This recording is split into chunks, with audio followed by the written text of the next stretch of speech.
안녕하세요. 가장 곧바로 의원 김정은 원장입니다.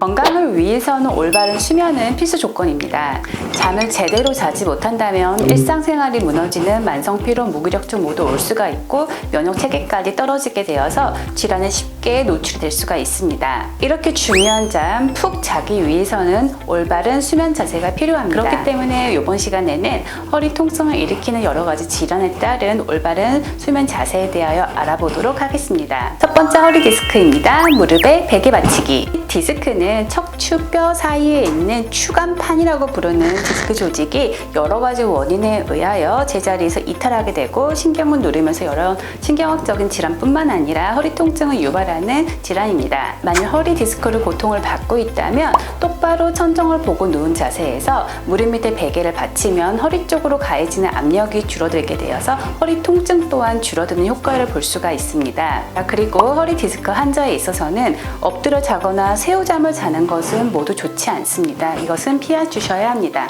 두 번째, 척추 협착증, 옆으로 누워서 자기. 척추관 협착증은 신경이 지나가는 통로인 척추관이 점차적으로 좁아지게 되면서 신경을 누르게 되고 이로 인해서 신경학적인 증상이나 허리 통증 모두 일어나는 질환입니다. 척추관 협착증은 허리가 꼿꼿해지면 공간이 더 좁아지기 때문에 이럴 경우에는 주무실 때 옆으로 누워서 자거나 베개 사이에 베개나 쿠션을 끼고 주무시는 것이 훨씬 좋습니다. 이렇게 되면 다리 저림이나 허리 통증 모두 완화시켜 줄 수가 있습니다. 이렇게 허리를 구부리면 척추관이 넓어지는 효과로 인하여 통증이 줄어들고 다리 저림도 줄어들어서 숙면을 취할 수가 있습니다. 세 번째, 강직성 척추염, 딱딱한 침대 사용. 척추에 염증이 생겨 허리가 굳는 강직성 척추염은 몸이 전반적으로 앞으로 쏠리는 대표적인 증상을 갖고 있습니다. 그렇기 때문에 잘 때는 꼿꼿하게 자세를 유지하시는 것이 좋습니다. 되도록 침대는 딱딱한 침대를 쓰는 것이 좋고 베개는 낮고 부드러운 걸 써서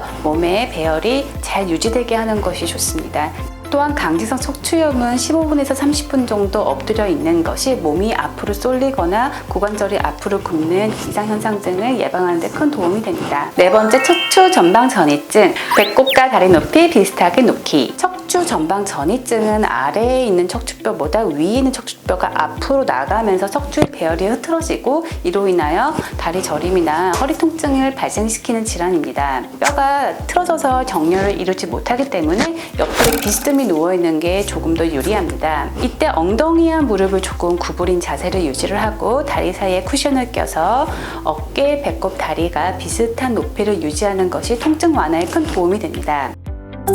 다음은 수면에 도움이 되는 건강한 생활습관 개선에 대해서 말씀드리도록 하겠습니다. 첫 번째, 낮에 30분 동안 산책. 멜라토닌은 수면 호르몬으로 햇볕을 쬐 때 굉장히 많이 분비가 됩니다. 그렇기 때문에 점심을 먹고 간단하게 30분 정도 산책하는 것은 건강한 수면 습관에 큰 도움이 됩니다. 두 번째, 자기 30분 전 가식, 가음 금지. 술에 취하면 당장 쉽게 잠이 들 수가 있다라고 많은 분들이 생각하지만 이는 깊은 잠을 못 자고 중간중간 수면 사이클이 짧아져서 쉽게 깨게 되기 때문에 오히려 악영향을 줍니다. 과식을 먹게 되면 소화가 제대로 되지 않아서 깊은 숙면으로 이룰 수가 없습니다. 세 번째, 늦은 저녁 시간까지 격한 운동 금지.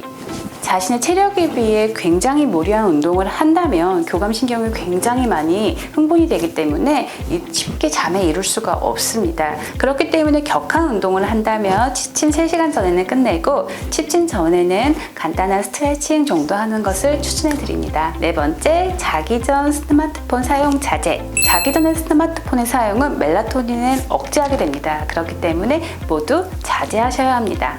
다섯 번째, 일정한 기상시간 지키기. 적절한 수면 시간을 지키는 것이 매우 중요합니다.